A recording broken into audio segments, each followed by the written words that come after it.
Hey there, folks. Welcome back to La Casa de Gresa. Here we got a garbage pick. Craftsman 21, 22, 5-horse Quantum Series Briggs. Maybe we could blow this one up.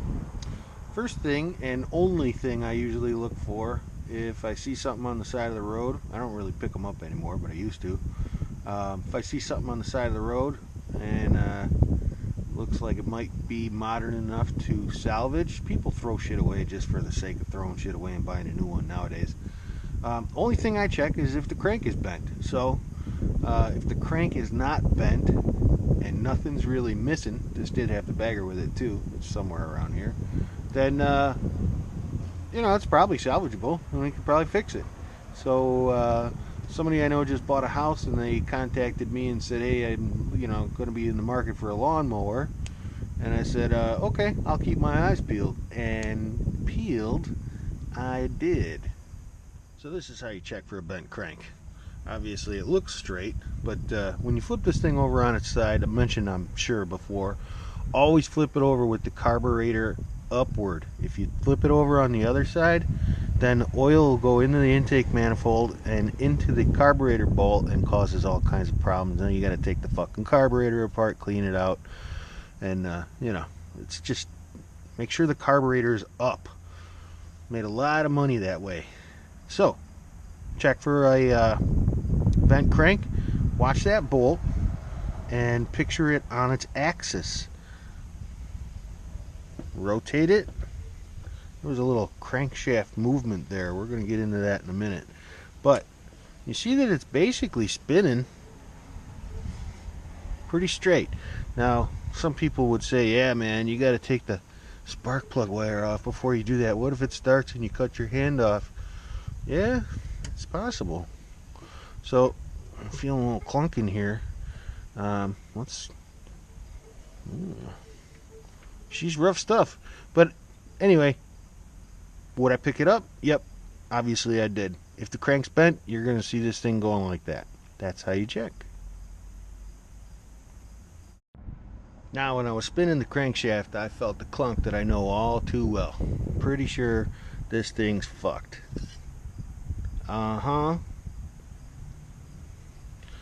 Whatever grade of tar that is on the very tip of the stick. Sorry, I got the shakes, man. Shit. There we go. Yeah, there's no oil in it, but doesn't mean it ain't gonna run. So normally, because I'm trying to do a video of redemption from the last one I tried to blow up, I would just see if I could get this thing started, put the GoPro on it and let the thing launch, see if maybe the rod goes through the block this time. But since I got a special request from somebody for a lawnmower, I'm gonna put some oil in it and see how bad it is. Maybe get another season out of it.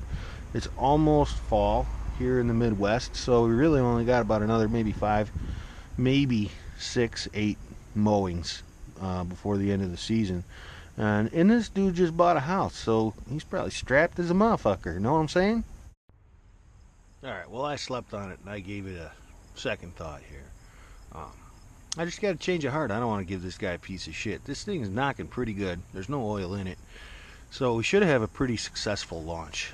What I'm going to do to kind of ensure that is overspeed the engine a little bit, and you adjust the throttle by bending this here tab. Puts more spring tension on the governor arm. Not sure if you can see that. And hopefully this does not catch fire or fling apart and break my GoPro. Almost forgot, gonna need something to tie the handle back so I can get the hell out of here.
Are you fucking kidding me?